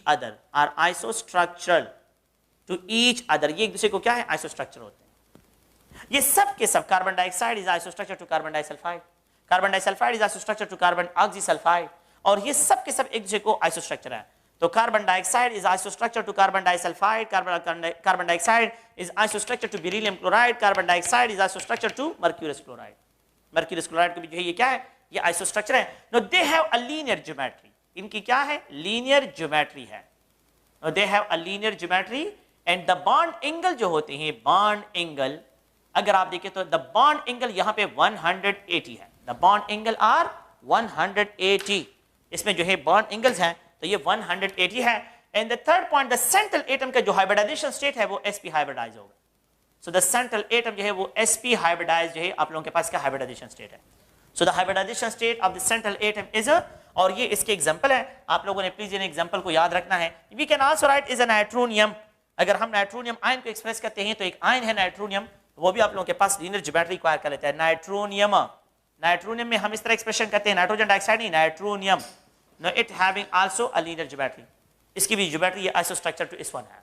okay, एक और मॉलिक्यूल है जिसको हम Ab2 type molecule with a single lone pair of electron express करते हैं. Single lone pair of electron जिसमें 2 बॉन्ड पेयर ऑफ इलेक्ट्रॉन्स हैं, जिसमें 2 बॉन्ड पेयर ऑफ इलेक्ट्रॉन्स और अ single lone pair of electrons है, और वन उसमें क्या है, लोन पेयर ऑफ इलेक्ट्रॉन्स है। Ab2 type molecule with the two bond pair of electrons and one जो है with two bond pair and one lone pair of electrons है। तो अगर मैं इसकी एक्सप्रेशन करता हूं तो यहाँ पे ये लोन पेयर ऑफ इलेक्ट्रॉन्स और यहाँ पे ये B है और ये B है। ये लोन पेयर ऑफ इलेक्ट्रॉन जो है इन इलेक्ट्रॉन को बॉन्ड पेयर ऑफ इलेक्ट्रॉन को डिविएट करते हैं फ्रॉम लीनियर पोजीशन से, इसको डिविएट करते हैं। तो अगर मेरे पास, अगर आप लोग देखें, मैं इस तरह एक्सप्रेशन करता हूं कि ये मेरे पास, लेट्स सपोज ये मेरे पास क्या है, दो एटम है Ab2 और ये Ab2 टाइप मॉलिक्यूल है, इसमें ये lone pair of electron expression करता हूं तो ये बिल्कुल इसको 90 एंगल पे होंगे, तो यहाँ पे रिपल्शन बहुत ज्यादा होगा। तो ये रिपल्शन डिविएशन, रिपल्शन को मिनिमाइज करने के लिए एंगल को, डिस्टेंसेस को क्या करते हैं, इंक्रीज करते हैं। तो 90 एंगल से ये डिवाइड होके राउंड अबाउट लेसर देन 120। तो यहाँ पे जो बॉन्ड एंगल्स होते हैं, बॉन्ड एंगल्स, यहाँ पे जो बॉन्ड एंगल्स हैं, so they are lesser than 120, lesser than 120 होते हैं, 120 डिग्रीज। ओके, अगर आप इसकी एग्जांपल को देखें तो यहाँ पे जो है सल्फर डाइऑक्साइड इसकी एग्जांपल में आ जाता है, सल्फर डाइऑक्साइड इसकी एग्जांपल है। नाइट्रोजन ऑक्साइड, नाइट्रोजन ऑक्साइड को अगर आप लोग देखें तो ये जो है इसकी एग्जांपल नाइट्रोजन ऑक्साइड है, इसकी एग्जांपल में आ जाता है। अगर आप लोग जर्मीनियम क्लोराइड यहाँ पे जो है कि ये जर्मीनियम है और ये क्लोराइड, इसके साथ लोन पेयर ऑफ इलेक्ट्रॉन्स होता है। और यहाँ पे अगर आप देखें स्टेनस क्लोराइड, ये सब के सब जो है अगर आप देखें तो Ab2 molecule with the one lone pair of electron and two bond pair of electron के साथ है। आप इनको देखें, ये सब इनसे को आइसोस्ट्रक्चर होंगे, ये सब के सब क्या है, यहाँ पे आइसोस्ट्रक्चर है। तो अगर आप इनको देखें तो ये नाइट्रोजन के साथ लोन पेयर ऑफ इलेक्ट्रॉन, यहाँ पे भी लोन पेयर ऑफ इलेक्ट्रॉन, तो लोन पेयर ऑफ इलेक्ट्रॉन्स हैं, तो इनके जो बॉन्ड एंगल है वो लेसर देन 120 होते हैं। अगर आप लोग देखिए यहाँ पे राउंड अबाउट 95 बॉन्ड एंगल्स हैं, और यहाँ पे राउंड अबाउट जो है अगर आप देखिए 108 जो है बॉन्ड एंगल्स होते हैं, और यहाँ पे जो है 118 बॉन्ड एंगल्स हैं। और अगर आप इसको देखें तो ये राउंड अबाउट 118, इसके भी जो है 118.3 जो है राउंड अबाउट इसके भी बॉन्ड एंगल्स हैं। लेकिन ये बॉन्ड एंगल यहाँ पे इसके लिए इतनी इंपॉर्टेंट नहीं है। यहाँ पे अगर आप लोग देखिए इनकी जो है आप लोगों के पास जो ज्योमेट्री होगी, ज्योमेट्री अब यहाँ पे ये जो लोन पेयर ऑफ इलेक्ट्रॉन्स हैं, ये पॉइंट याद रखें। अगर मैं इनके स्ट्रक्चर को जो है, दो किस्म की ज्योमेट्री होती है, एक हाइब्रिडाइजेशन ज्योमेट्री है और एक जो है आप लोगों के पास जिसको इलेक्ट्रॉनिक ज्योमेट्री भी कहते हैं, और एक जो है वो आप लोगों के पास स्ट्रक्चर ज्योमेट्री है। हाइब्रिडाइजेशन ज्योमेट्री, प्लीज इसको थोड़ा सा सुने कि यहाँ पे ये हाइब्रिडाइजेशन जो ज्योमेट्री है, हाइब्रिडाइजेशन जो ज्योमेट्री है जिसको इलेक्ट्रॉनिक ज्योमेट्री भी हम कहते हैं, इलेक्ट्रॉनिक ज्योमेट्री, इसमें जो है आपने दोनों इंक्लूड करने हैं, जिसमें sigma bond, sigma electron pair and lone pair of electron, इन दोनों को एक्सप्रेस करना है। दोनों की एक्सप्रेशन आप लोगों ने करनी है, जिसको इलेक्ट्रॉनिक ज्योमेट्री में अगर आप देखें ये लोन जो है बॉन्ड पेयर ऑफ इलेक्ट्रॉन, ये भी बॉन्ड पेयर ऑफ इलेक्ट्रॉन, ये लोन पेयर ऑफ इलेक्ट्रॉन है। तो इन तीनों की अरेंजमेंट को अगर आप लोग देखें तो ये ट्राइगोनल प्लेनर है, एक ही प्लेन में है, तीनों एक ही प्लेन में। सो इनकी जो इलेक्ट्रॉनिक हाइब्रिडाइजेशन ज्योमेट्री है, जिसमें आपने क्या एक्सप्रेशन करनी है, तीनों को एक्सप्रेस करना है, जिसमें तीनों को एक्सप्रेशन करनी है, तो इनकी जो हाइब्रिडाइजेशन ज्योमेट्री है, वो हाइब्रिडाइजेशन ज्योमेट्री अगर आप लोग देखें तो वो जो है ट्रायगोनल प्लेनर है, ट्रायगोनल प्लेनर जो है इसकी ज्योमेट्री है। हाइब्रिडाइजेशन ज्योमेट्री ट्रायगोनल प्लेनर है। इसके जो स्ट्रक्चरल ज्योमेट्री होगी, स्ट्रक्चरल जो शेप होगा, स्ट्रक्चरल ज्योमेट्री, तो स्ट्रक्चर ज्योमेट्री में सिर्फ सिग्मा इलेक्ट्रॉन्स इन्वॉल्व होंगे, सिर्फ सिग्मा बॉन्डिंग इलेक्ट्रॉन इन्वॉल्व होंगे, लोन पेयर को आपने एक्सक्लूड करना है। तो अगर आप लोग देखें मेरे पास जो है ये स्ट्रक्चर है, मैं इस तरह एक्सप्रेशन करता हूं, तो अब मैंने अगर इन तीनों को इन्वॉल्व करता हूं, ये हाइब्रिडाइजेशन, मुझे हाइब्रिडाइजेशन ज्योमेट्री, लेकिन अगर ये इन्वॉल्व ना, अगर मैंने क्या करना हो, सिर्फ स्ट्रक्चर ज्योमेट्री की बात करनी है, तो फिर मैं जो है इसको क्या कहूंगा, वी शेप है, बेंड शेप है, एंगुलर शेप है। तो इसकी जो स्ट्रक्चर ज्योमेट्री है ये वी शेप है। अगर आप लोग देखें इसकी जो स्ट्रक्चर ज्योमेट्री है, ये एंगुलर शेप भी इसको कहते हैं, एंगुलर शेप भी इसको कहते हैं, और इसको जो है अगर आप लोग देखें तो यहाँ पे बेंड शेप भी इसको कहते हैं, bend shape, we shape, angular shape, bend shape, ये तीनों वर्ड इसके लिए इस्तेमाल होते हैं। तो आप लोग प्लीज स्ट्रक्चर ज्योमेट्री में सिर्फ सिग्मा इलेक्ट्रॉन होंगे, हाइब्रिडाइजेशन ज्योमेट्री में सिग्मा और लोन पेयर ऑफ इलेक्ट्रॉन दोनों जो है इन्वॉल्व होंगे, आप लोगों ने इन दोनों में डिफरेंशिएट करना है। तो अब अगर आप देखें इसकी हाइब्रिडाइजेशन ज्योमेट्री इसके स्ट्रक्चर ज्योमेट्री से डिफरेंट है, लेकिन यहाँ पे लीनियर है, यहाँ पे लोन पेयर ऑफ इलेक्ट्रॉन है, तो इनकी जो हाइब्रिडाइजेशन ज्योमेट्री है और स्ट्रक्चर ज्योमेट्री दोनों सेम है। तो in case of Ab2 type molecule having no lone pair of electron, so they have और से सुने, they have linear geometry, they have linear जो है ज्योमेट्री, तो लीनियर ज्योमेट्री है, और ये हाइब्रिडाइजेशन ज्योमेट्री भी है, हाइब्रिडाइजेशन एंड प्लस जो है यहाँ पे स्ट्रक्चर ज्योमेट्री, ये दोनों इसके क्या है, स्ट्रक्चर ज्योमेट्री, ये दोनों सेम है। But in case of the lone pair of electron hybridization geometry is different. तो आप लोग देखें तो यहाँ पे जो हाइब्रिडाइजेशन ज्योमेट्री है, हाइब्रिडाइजेशन, तो द बॉन्ड एंगल जो है लेसर देन 120 होंगे, और यहाँ पे the hybridization state of the central atom is sp2, ये sp2 डिस्क्राइब होगा। The hybridization state of the car जो एलिमेंट होगा वो यहाँ पे sp2 हाइब्रिडाइज है, ये डिस्क्राइब होगा, और ये इसकी एग्जांपल है। तो ऑल ऑफ दीज आर, इसके क्या है, ये इसके एग्जांपल है having a loan pair of electron, जिसमें लोन पेयर ऑफ इलेक्ट्रॉन जो है यहाँ पे प्रेजेंट है। ओके, तो एक having a single lone pair of electron हो, और यहाँ पे जो है दो बॉन्ड पेयर ऑफ इलेक्ट्रॉन्स हैं। अच्छा, एक और मॉलिक्यूल है जिसको Ab2 type molecule with the 2 loan pair of electron discuss करते हैं। Ab2 type molecule with the 2 loan pair of electrons, Ab2 type molecule with the 2 loan pair of electrons. अगर हम ये डिस्कशन यहाँ पे करते हैं, तो अब यहाँ पे हम क्या करते हैं, अगर आप देखें तो ये A है और इसके साथ लोन पेयर ऑफ इलेक्ट्रॉन यहाँ पे है, और ये B यहाँ पे जो है ये B है, तो दो जो है इसके साथ B कनेक्टेड है, और ये दो जो है इसके साथ लोन पेयर ऑफ इलेक्ट्रॉन है। Ab2 molecule with the 2 loan pair of electrons, Ab2 molecule with the 2 loan pair of electrons, ये 2 लोन पेयर ऑफ इलेक्ट्रॉन जो है यहाँ पे आप लोगों के पास प्रेजेंट है। अब अगर आप लोग इस स्ट्रक्चर को देखें, और यहाँ पे जो है एक लोन पेयर ऑफ इलेक्ट्रॉन है, यहाँ पे 2 लोन पेयर ऑफ इलेक्ट्रॉन, तो लोन पे रिपल्शन ज्यादा है, तो यहाँ पे जो है आप लोगों के पास डिविएशन ज्यादा होगा। इस स्ट्रक्चर को अगर आप लोग देखें तो इसकी एग्जांपल जो है ये वाटर मॉलिक्यूल, अगर आप देखें ये वाटर मॉलिक्यूल है इसकी एग्जांपल। इसकी एग्जांपल में अगर आप लोग देखें तो यहाँ पे मैं एक्सप्रेशन करता हूँ H2S है, यहाँ पे जो है अगर आप देखें H2S है, यहाँ पे अगर आप देखें तो सेलेनियम हाइड्राइड है, और अगर आप देखें तो टीरिलियम हाइड्राइड है, इसके साथ भी जो है लोन पेयर ऑफ इलेक्ट्रॉन्स है, टीरिलियम हाइड्राइड और सेलेनियम हाइड्राइड, ये टीरिलियम हाइड्राइड है। आप लोग देखें तो यहाँ पे Ab2 molecule with the 2 loan pair of electrons, Ab2 molecule with the 2 loan pair of electrons, ये Ab2 molecule with the 2 loan pair of electrons है। अगर आप लोग देखें जब सेंट्रल एटम का साइज इंक्रीज हो रहा है, मैंने अभी आप लोगों को बताया ये 104.5, ये 98 है, ये 91 राउंड अबाउट 92, और ये 89 पे जो है आप लोगों के पास यहाँ पे डिक्रीज आ जाते हैं एंगल्स। सेंट्रल एटम का साइज जितना इंक्रीज होता जाता है, बॉन्ड एंगल डिक्रीज होते जाते हैं। सेंट्रल एटम का साइज जितना इंक्रीज होता जाता है, बॉन्ड एंगल जो है, ये टर्मिनल एटम है, ये क्या है, टर्मिनल एटम, तो ये टर्मिनल एटम है और ये सेंट्रल एटम है। इसको हमने इससे पहले जो है जो डिस्कशन की है वो अगर आप लोगों को याद हो तो मैंने कहा कि electronegativity difference between two combine, या आप लोग इस तरह भी आसान लैंग्वेज में कि सेंट्रल एटम का साइज जितना इंक्रीज होता है आप लोगों के पास बॉन्ड एंगल जो है ये डिक्रीज होते हैं। ये सेंट्रल एटम है। Central atom sulphur is greater, cerium इससे भी ज्यादा है, और टीरियम जो है इससे भी ज्यादा, टीरियम सबसे ज्यादा है साइज में। तो अगर आप यहां से यहां पे आते हैं तो यहाँ पे आप लोगों के पास साइज इंक्रीज, तो टर्मिनल एटम जो है जब साइज वही है लेकिन सेंट्रल एटम का साइज इंक्रीज हो रहा है, तो आप लोगों के पास बॉन्ड एंगल डिक्रीज हो रहे हैं। अच्छा, तो इनकी जो हाइब्रिडाइजेशन ज्योमेट्री होगी प्लीज आप लोग देखें। हाइब्रिडाइजेशन ज्योमेट्री ये है टेट्राहेड्रॉन। हाइब्रिडाइजेशन ज्योमेट्री इसकी क्या है, हाइब्रिडाइजेशन ज्योमेट्री इसकी टेट्राहेड्रल है, टेट्राहेड्रल ये इसकी हाइब्रिडाइजेशन ज्योमेट्री है। हाइब्रिडाइजेशन ज्योमेट्री इज टेट्राहेड्रल, लेकिन स्ट्रक्चर जो शेप होगा, स्ट्रक्चरल शेप अगर आप इसको देखते हैं तो शेप में जो है आप 1 2 3 4 जिसको जो मैंने हाइब्रिडाइजेशन ज्योमेट्री, तो शेप में क्या होगा, लोन पेयर ऑफ इलेक्ट्रॉन को आपने स्किप करना है, लोन पेयर ऑफ इलेक्ट्रॉन को आप लोगों ने स्किप करना है। तो ये अगर आप देखिए ये 2 लोन पेयर ऑफ इलेक्ट्रॉन्स हैं, और ये 2 जो है इसके क्या है, अगर मैं इस तरह एक्सप्रेशन करता हूं तो ये 2 जो है क्या है, ये 2 ये इसके सिग्मा बॉन्ड्स हाइड्रोजन एटम, और ये 2 लोन पेयर ऑफ इलेक्ट्रॉन्स हैं। तो overall 1 2 3 4 tetrahedral geometry hybridization geometry होगी, टेट्राहेड्रल ज्योमेट्री। लेकिन अगर मैं स्ट्रक्चर ज्योमेट्री में बात करता हूं तो सिग्मा इलेक्ट्रॉन को एक्सप्रेशन करूंगा। सिग्मा इलेक्ट्रॉन जो है अगर आप मैं इसको एक्सप्रेस करता हूं, मैंने लोन पेयर ऑफ इलेक्ट्रॉन को स्किप करना है। लोन पेयर ऑफ इलेक्ट्रॉन जो है क्या होंगे, शेप में डिस्क्राइब नहीं होंगे, it is describe as a V shape, angular shape, bend shape है। तो यहां पे जो है हाइब्रिडाइजेशन ज्योमेट्री और स्ट्रक्चर, तो स्ट्रक्चर ज्योमेट्री जो है वी शेप है, द स्ट्रक्चर ज्योमेट्री जो है अगर आप लोग देखें बेंड शेप है, बेंड शेप।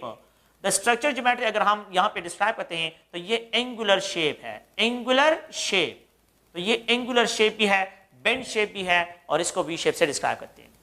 अच्छा, अगर आप लोग देखें तो बॉन्ड एंगल, तो यहाँ पे वेरिएशन है, तो बॉन्ड एंगल्स यहाँ पे आप लोगों ने ये पॉइंट ध्यान में रखते हैं कि इनके जो बॉन्ड एंगल्स हैं, तो मैं यहाँ पे जो बॉन्ड एंगल्स हैं तो इनमें अगर आप लोग देखें तो सबसे ज्यादा बॉन्ड एंगल वाटर के, फिर उसके बाद H2S के, फिर उसके बाद अगर आप लोग देखें तो H2 सेलेनियम हाइड्राइड के, और फिर उसके बाद अगर आप लोग देखें तो यहाँ पे जो है आप लोगों के पास सबसे लीस्ट जो बॉन्ड एंगल है वो टीरियम हाइड्राइड में आप लोगों के पास है। ये Ab2 molecule with on, but they are isostructure, ये एक दूसरे को आइसोस्ट्रक्चर है, ये सारे वी शेप है, ये सब के सब बेंड शेप है, ये सब के सब एंगुलर शेप है, दे आर डिस्क्राइब। अच्छा, एक और पॉइंट को थोड़ा सा गौर से सुनिए। अगर मेरे पास ये वाटर है, ये जो है, अब मैंने ये कहा कि सेंट्रल एटम का साइज जितना इंक्रीज होता है, सेंट्रल एटम का साइज जितना इंक्रीज होता है बॉन्ड एंगल डिक्रीज होता है। मैंने एक स्टेटमेंट लिखा है कि ये सेंट्रल एटम है, तो सेंट्रल एटम का साइज जब इंक्रीज होता है तो बॉन्ड एंगल जो है ये डिक्रीज होते हैं, बॉन्ड एंगल डिक्रीज होते हैं। लेकिन दूसरा पॉइंट है, ये टर्मिनल एटम है। देखते हैं कि सेंट्रल एटम को कांस्टेंट रखते हैं और टर्मिनल एटम को चेंज करते हैं। ये ऑक्सीजन है, इसके साथ लोन पेयर ऑफ इलेक्ट्रॉन, ये हाइड्रोजन है। क्या करते हैं, इस हाइड्रोजन को रिप्लेस करते और इसकी जगह मीथाइल लगा लेता हूं, मीथाइल कार्बन। तो मीथाइल कार्बन का साइज बड़ा है, हाइड्रोजन का साइज स्मॉल है। ये एक दूसरे को स्टेरिक रिपल्शन एग्जर्ट करेंगे, स्टेरिक रिपल्शन। जब ये एक दूसरे को रिपेल करते हैं तो इंटरेस्टिंग पॉइंट क्या है कि यहां पे जो बॉन्ड एंगल है ये 104.5 है, लेकिन यहां पे जो बॉन्ड एंगल है ये 108.2 है या 108 है, बॉन्ड एंगल ज्यादा हो गया। अगर आप लोग देखें, अगर आप इस हाइड्रोजन को भी रिप्लेस करें, ये डेरिवेटिव ऑक्सीजन है और यहां पे इसके साथ लोन पेयर ऑफ इलेक्ट्रॉन्स, और मैंने इस हाइड्रोजन को रिप्लेस करे मीथाइल पे, ये ईथर है, ईथर। तो ये मीथाइल ग्रुप एक दूसरे को और रिपेल करेंगे। The bond angle exceed to 110.8 या 111 पे चले जाते हैं, द बॉन्ड एंगल इंक्रीज हो जाते हैं। तो मेरा मतलब क्या है कि इफ द टर्मिनल एटम का साइज इंक्रीज होता है, टर्मिनल, अगर टर्मिनल एटम जो है टर्मिनल, तो टर्मिनल एटम का साइज अगर इंक्रीज होता है, एटम साइज इंक्रीज होता है तो बॉन्ड एंगल भी इंक्रीज होते हैं। लेकिन इंटरनल एटम का साइज अगर इंक्रीज होता है तो बॉन्ड एंगल डिक्रीज होते हैं। तो ये दो इस पॉइंट को ध्यान में रखना है, एक टर्मिनल एटम, एक इंटरनल एटम। इंटरनल एटम का इलेक्ट्रोनेगेटिव होगा, बॉन्ड एंगल ज्यादा। टर्मिनल एटम इलेक्ट्रोनेगेटिव हो जाए, बॉन्ड एंगल कम हो जाते हैं। इनको आप लोगों ने प्लीज समझना है। तो टर्मिनल एटम जितना ज्यादा होगा, स्टीरिक रिपल्शन ज्यादा एग्जर्ट करेगा, बॉन्ड एंगल एक्सीड हो जाएंगे, बॉन्ड एंगल इंक्रीज की तरफ चले जाएंगे, बॉन्ड एंगल और इंक्रीज हो जाएंगे। तो अगर आप लोग देखिए, ये वाटर है, the derivative of water is alcohol, alcohol derivative of water is ether, ether इसका जो है फिनोल। फिनोल को अगर आप लोग देखें तो फिनोल इज मोर, जो है उसका साइज और भी बड़ा है। अगर आप, ये ऑक्सीजन है और इसके साथ लोन पेयर ऑफ इलेक्ट्रॉन है, ये हाइड्रोजन और ये फिनोल है, ये बेंजीन रिंग है, इसका साइज और बड़ा है, यहाँ पे और रिपल्शन, ये 109 पे बॉन्ड एंगल चले जाते हैं। और अगर आप इस हाइड्रोजन को रिप्लेस करें और इसको बायफिनाइल ईथर से एक्सप्रेस करें, biphenyl ether, lone pair of electron वही है, बायफिनाइल ईथर जो है, अगर आप इसकी एक्सप्रेशन करें, यहाँ पे बॉन्ड एंगल 116 पे चले जाते हैं। फिनाइल सही में रिपल्शन एग्जर्ट करेंगे तो बॉन्ड एंगल और इंक्रीज हो जाते हैं। तो आपने ये ध्यान में रखना है कि अगर इंटरनल एटम का साइज जो है इंक्रीज होता है, बॉन्ड एंगल कम, अगर टर्मिनल एटम का साइज इंक्रीज होता है तो बॉन्ड एंगल क्या होते हैं, ये आप लोग प्लीज याद रखिए। तो बॉन्ड एंगल इंक्रीज होता है अगर टर्मिनल एटम का साइज इंक्रीज होता है। ओके, अगर आप लोग देखें तो आप लोगों ने ये पॉइंट याद रखना है कि यहाँ पे F2O have least bond angle than the Cl2O, यहां पे भी दो लोन पेयर ऑफ इलेक्ट्रॉन्स है। Cl2O have least bond angle than the Br2O। F जो है ऑक्सीजन के साथ लोन पेयर ऑफ इलेक्ट्रॉन्स है और ये फ्लोरीन है, fluorine is more electronegative, terminal atom more electronegative, bond angle कम। Terminal atom electronegativity increase, bond angle decrease, bond angle decrease होंगे। Internal atom electronegative, bond angle increase. Terminal atom more electronegative, लेकिन साथ में जो है ये must है कि सेंट्रल एटम पे लोन पेयर ऑफ इलेक्ट्रॉन्स हो। तो अगर मैं यहां पे एक्सप्रेशन करूं कि ऑक्सीजन और इसके साथ लोन पेयर ऑफ इलेक्ट्रॉन्स और ये क्लोरीन एटम है, तो chlorine is least electronegative while fluorine is more electronegative, तो यहां पे बॉन्ड एंगल्स यहां पे कम, यहां पे जो है क्या होंगे, यहां पे ज्यादा होंगे। तो मैं सबसे ज्यादा Br2O, फिर उसके बाद Cl2O और सबसे लीस्ट बॉन्ड एंगल जो है F2O होंगे। ठीक है, तो आप लोगों ने प्लीज इनको ज़हन में रखना है कि तो यहाँ पे जो है Ab2 molecule with the 2 loan pair of electrons, तो इनको आप लोगों ने प्लीज ज़हन में रखना है। ये मॉलिक्यूल्स ऐसे हैं जिसमें Ab2 type molecule with the 2 loan pair of electrons जो है इनको डिस्क्राइब करते हैं। एक अनदर मॉलिक्यूल है जिसको हम यहाँ पे डिस्कशन करते हैं, Ab3 type molecule with no lone pair of electron. तो 3 बॉन्ड पेयर ऑफ इलेक्ट्रॉन्स है, bond pair of electrons with no lone pair of electrons, यहाँ पे कोई लोन पेयर ऑफ इलेक्ट्रॉन्स नहीं, बस ये सिंपल स्ट्रेट फॉरवर्ड है। अगर आप लोग देखें तो इनको अगर मैं एक्सप्रेशन करता हूं तो यहाँ पे एल्यूमिनियम क्लोराइड इसकी एग्जांपल में आ जाता है। अगर मैं इसकी एक्सप्रेशन करता हूं तो यहाँ पे जो है बोरान ट्रायाफ्लोराइड, अगर आप देखें, अगर आप लोग यहाँ पे जो है हम डिस्कशन करते हैं कार्बोनियम आयन, ये जो है अगर आप इंटरमीडिएट है, यहाँ पे कार्बोनेट आयन को अगर हम यहाँ पे एक्सप्रेशन करते हैं, इसका रेजोनेंस स्ट्रक्चर एक्सप्रेशन करता हूँ कार्बोनेट आयन, ये इसका रेजोनेटिंग स्ट्रक्चर जो है उसको एक्सप्रेशन कर रहा हूँ। अगर आप लोग जो है सल्फर ट्राइऑक्साइड को देखें, सल्फर ट्राइऑक्साइड, सल्फर ट्राइऑक्साइड का बस मैं उसका भी रेजोनेटिंग स्ट्रक्चर यहाँ पे मेंशन कर रहा हूँ, सल्फर ट्राइऑक्साइड। अगर आप लोग जो है यहाँ पे क्रोमेट, अगर मैं इस तरह एक्सप्रेशन करता हूँ तो ये आयंस हैं and they are Ab3 molecule with no lone pair of electron on the central atom है, with no lone pair of electron on central atom. Terminal atom के लोन पेयर ऑफ इलेक्ट्रॉन का कोई role यहाँ पे नहीं है। तो carbonium ion क्या है, ये अगर आप लोग देखें तो यहाँ पे इसका ट्राइगोनल प्लेनर, यहाँ पे भी ये भी ट्राइगोनल प्लेनर, ये भी ट्राइगोनल प्लेनर, और यहाँ पे ये भी ट्राइगोनल प्लेनर है, ये भी ट्राइगोनल प्लेनर है, ये भी अगर आप लोग देखें नाइट्रेट आयन को, अगर आप लोग देखें नाइट्रेट आयन, इसको अगर मैं एक्सप्रेशन करता हूं तो ये भी आप लोगों के पास ट्राइगोनल प्लेनर में आते हैं। तो ये सब के सब जो है एक दूसरे को आइसोस्ट्रक्चर है। यहाँ पे जो है इनमें जो बॉन्ड एंगल होते हैं अप्रॉक्सीमेटली 120 होते हैं बॉन्ड एंगल्स, यहाँ पे बॉन्ड एंगल अप्रॉक्सीमेटली 120 होते हैं। और दूसरा पॉइंट यह है, अगर आप लोग देखें तो यहाँ पे अगर आप सारे जितने भी हैं तो यहाँ पे ये जो ज्योमेट्री है तो ये ट्राइगोनल प्लेनर जनरेट करते हैं। अच्छा, इनकी इलेक्ट्रॉनिक ज्योमेट्री और स्ट्रक्चर ज्योमेट्री दोनों सेम हो गया। हाइब्रिडाइजेशन ज्योमेट्री जिसको मैं कहता हूँ, तो हाइब्रिडाइजेशन ज्योमेट्री भी यही है, हाइब्रिडाइजेशनल ज्योमेट्री। और अगर आप लोग देखिए यहाँ पे दूसरी ज्योमेट्री है जिसको हम स्ट्रक्चर ज्योमेट्री कहते हैं, वो भी बिल्कुल सेम है। तो स्ट्रक्चर ज्योमेट्री और दोनों जो है ट्रायगोनल प्लेनर है, ट्रायगोनल प्लेनर इसकी ज्योमेट्री होगी। ट्रायगोनल प्लेनर जो है इसकी स्ट्रक्चर और इसकी hybridization geometry. The central atom will be sp2 hybridize, the central atom जो है इसमें sp2 हाइब्रिडाइज होगा और ये आप लोगों के पास जो है ये प्लेनर ज्योमेट्री जो है डिस्क्राइब होगा। तो अगर आप कार्बोनियम आयन भी आप लोगों के पास Ab3 molecule with no lone pair of electrons है। ओके, हम एक और पॉइंट की तरफ आते हैं और वो अगर आप लोग देखें तो यहाँ पे जो है Ab3 molecule with 1 loan pair of electrons, तो यहाँ पे जो है 3 बॉन्ड पेयर ऑफ इलेक्ट्रॉन्स हैं, 3 bond pair of electrons in 1 loan pair of electrons आप लोगों के पास प्रेजेंट हो। तो ये फैमिली अगर आप लोग देखें नाइट्रोजन फैमिली है। तो अगर आप देखें NH3, ठीक है, नाइट्रोजन PH3, अगर आप लोग देखें यहाँ पे जो है आर्सेनिक हाइड्राइड, और यहाँ पे जो है अगर आप देखें तो एंथिमनी हाइड्राइड। मेरी बात सुने, यहाँ पे बॉन्ड एंगल 107.5 है, यहाँ पे बॉन्ड एंगल 102.5 है, यहाँ पे बॉन्ड एंगल 95 पे आ जाते हैं और यहाँ पे बॉन्ड एंगल 92 पे आते हैं। फिर वही बात है कि सेंट्रल एटम जितना इंक्रीज हो रहा है साइज में, बॉन्ड एंगल जो है क्या हो रहे हैं, डिक्रीज हो रहे हैं। द बॉन्ड एंगल यहाँ पे डिक्रीज और यहाँ पे जो है सबसे ज्यादा है। तो in case of the hydride में अमोनिया का अगर आप लोग देखें बॉन्ड एंगल ज्यादा देन द PH3 का बॉन्ड एंगल ज्यादा देन द आर्सेनिक हाइड्राइड का बॉन्ड एंगल ज्यादा देन द एंथिमनी हाइड्राइड। तो सबसे लीस्ट बॉन्ड एंगल यहाँ पे आप लोगों के पास होंगे। आप लोग देखें सेंट्रल एटम का size increase, bond angle decrease होते हैं। आप फिर एक कंक्लूजन, एक दूसरे पॉइंट को देखें, ये जो है अमोनिया है, अमोनिया, इसको अगर आप लोग देखें अमोनिया, ये अमोनिया है। अगर ये यहाँ पे देखें तो यहाँ पे नाइट्रोजन इज मोर इलेक्ट्रोनेगेटिव। मैं क्या करता हूँ, ये नाइट्रोजन से यहाँ पे हाइड्रोजन रिप्लेस करके फ्लोरीन लगा लेता हूँ, तो इट इज कन्वर्टेड इनटू ट्रायाफ्लोरो, ये है यहाँ पे ट्रायाफ्लोरो एमाइन जो है इसको रिप्रेजेंट करता हूँ, या नाइट्रोजन फ्लोराइड है। अब अगर आप देखें यहाँ पे सेंट्रल एटम मोर इलेक्ट्रोनेगेटिव, यहाँ पे ये टर्मिनल एटम मोर इलेक्ट्रोनेगेटिव है। Bond angle 107.5, the bond angle are 102।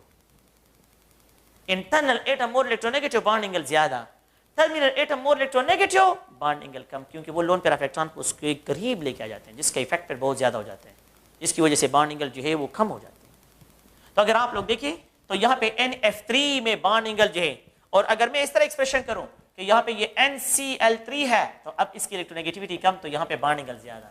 और अगर मैं यहाँ पे ये लिख दूं कि NBr3 तो यहाँ पे जो है आप लोगों के पास बॉन्ड एंगल और इंक्रीज। और अगर मैं यहाँ पे ये लिख दूं कि यहाँ पे Ni3 तो बॉन्ड एंगल यहाँ पे सबसे ज्यादा होंगे, यहाँ पे ज्यादा, यहाँ पे ज्यादा, यहाँ पे ज्यादा होंगे। सबसे लीस्ट बॉन्ड एंगल यहाँ पे होंगे और सबसे मैक्सिमम Ni3 में होंगे, क्योंकि इलेक्ट्रोनेगेटिविटी डिफरेंस जो है टर्मिनल एटम की इलेक्ट्रोनेगेटिविटी डिफरेंस कम हो रहा है। तो ये अगर आप देखें इसमें सबसे ज्यादा बॉन्ड एंगल Ni3 का होगा, फिर उसके बाद NBr3 का होगा, फिर उसके बाद NCl3 का होगा, और फिर उसके बाद NF3 के जो है बॉन्ड एंगल जो है यहाँ पे डिस्क्राइब होंगे। तो आपने टर्मिनल एटम को और इंटरनल एटम्स की जो है पहचान रखनी है, इनकी पहचान को आप लोगों ने रखना है। अच्छा, अब अगर आप लोग देखिए एक दूसरे पॉइंट से मैं इसको डिस्क्राइब करता हूं और वो दूसरे एंगल से इसकी डिस्क्रिप्शन करते हैं। अगर आप लोग देखिए मैंने यहाँ पे लिखा है, अब एक और टर्मिनल एटम का साइज देखते हैं। ये नाइट्रोजन है, ये हाइड्रोजन, ये हाइड्रोजन, ये हाइड्रोजन, अमोनिया 107.5। इसको क्या करता हूं, यहां से हाइड्रोजन रिप्लेस करता हूं, इसकी जगह प्राइमरी एमाइन। देखें प्राइमरी एमाइन ये इसको क्या करता है, रिपेल करता है। यहां पे steric repulsion and terminal atom का साइज बढ़ा रहा हूं। The bond angle are increase 108। अगर ये सेकेंडरी एमाइन हो जाए तो 2 मिथाइल ग्रुप, तो बॉन्ड एंगल और इंक्रीज, और अगर ये टर्शरी एमाइन हो जाए तो द बॉन्ड एंगल सही में इंक्रीज हो जाएंगे, बॉन्ड एंगल और भी इंक्रीज हो जाएंगे। अब कंक्लूजन क्या है कि tertiary amine have more bond angle than secondary, secondary have more than the primary, and primary have more than ammonia. अगर इस तरह कंपैरिजन करता हूं तो टर्मिनल एटम का साइज इंक्रीज होगा, बॉन्ड एंगल इंक्रीज होंगे, इंटरनल एटम का साइज इंक्रीज होगा, तो बॉन्ड एंगल जो है वो आप लोगों के पास इंटरनल एटम को देखना है और टर्मिनल एटम को। टर्मिनल एटम का साइज बढ़ रहा है तो वो क्या करेगा, repulsion of the lone pair को मिनिमाइज करेगा, बॉन्ड एंगल को इंक्रीज करेगा। लेकिन इंटरनल एटम, अगर आप टर्मिनल एटम को जो है डिक्रीज करते हैं, टर्मिनल एटम का साइज जितना कम होता है तो बॉन्ड एंगल जो है कम हो रहा है। तो आप लोग प्लीज ध्यान में रखें कि यहाँ पे मिथाइल ग्रुप जो है यहाँ पे अटैच कर रहा हूँ, तो बॉन्ड एंगल क्या हो रहा है वो आप लोगों के पास इंक्रीज जो है। तो ये आप लोगों ने प्लीज इनको ध्यान में रखना है। और ये Ab2 मॉलिक्यूल। अच्छा, इसके लिए जो ज्योमेट्री होगी, electronic geometry, hybridization geometry, hybrid no the hybridization geometry जो है, हाइब्रिडाइजेशन ज्योमेट्री, हाइब्रिडाइजेशन ज्योमेट्री में अगर हम देखते हैं तो यहाँ पे जो हाइब्रिडाइजेशन ज्योमेट्री है तो ये टेट्राहेड्रल है, टेट्राहेड्रल है। It having a tetrahedral geometry, it having a tetrahedral geometry। लेकिन अगर मैं स्ट्रक्चरल ज्योमेट्री की तरफ आता हूं, स्ट्रक्चर ज्योमेट्री, स्ट्रक्चर ज्योमेट्री क्या होगी, द स्ट्रक्चरल ज्योमेट्री, तो वो अगर आप लोग देखें तो इस तरह एक्सप्रेशन करते हैं। हाइब्रिडाइजेशन ज्योमेट्री को आप लोग देखें, मैं इस तरह एक्सप्रेशन करता हूं, ये हाइब्रिडाइजेशन, ये यहाँ पे इलेक्ट्रॉन, ये इलेक्ट्रॉन, और ये लोन पेयर ऑफ इलेक्ट्रॉन्स है। ये जो है, ये जो रेड एक्सप्रेशन कर रहा है, ये लोन पेयर ऑफ इलेक्ट्रॉन्स की जो है एक्सप्रेशन कर रहा है, लोन पेयर ऑफ इलेक्ट्रॉन्स को, लोन पेयर ऑफ इलेक्ट्रॉन्स 1 2 3 4, तो ये टेट्राहेड्रल है।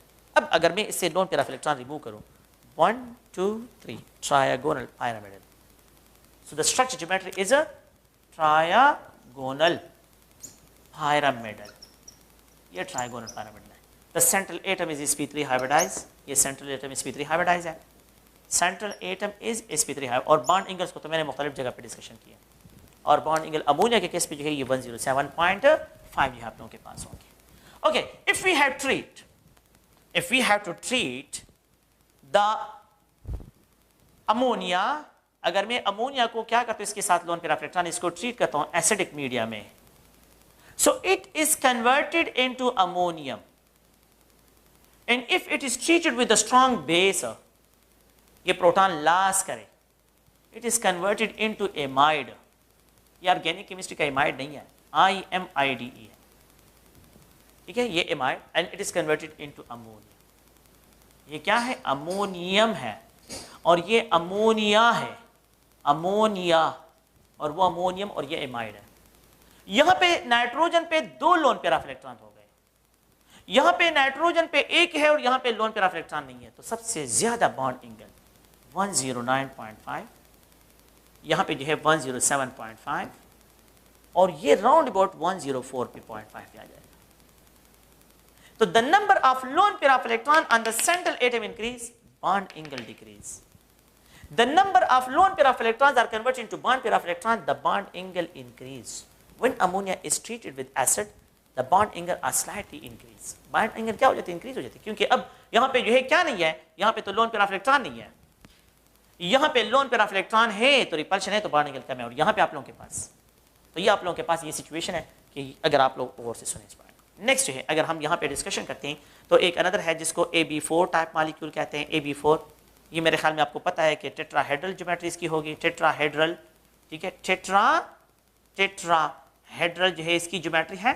ओके, और यहाँ पे इनकी जो है इलेक्ट्रॉनिक ज्योमेट्री और हाइब्रिडाइजेशन ज्योमेट्री बिल्कुल सेम होती है, sp3 हाइब्रिडाइज होंगे, sp3 हाइब्रिडाइज जो है आप लोगों के पास है, central atom will be sp3 hybridize. अच्छा, इसकी जो एग्जांपल है तो CH4 है, CH4 है। अगर आप लोग देखिए यहाँ पे जो है सल्फेट आयन इसको एक्सप्रेशन कर लेते हैं, और थर्ड वन जो है अगर आप लोग देखिए ये अमोनियम आयन जो है इसके लिए एक्सप्रेशन करते हैं, कार्बन टेट्राक्लोराइड जो आप लोगों के पास एग्जांपल आते हैं।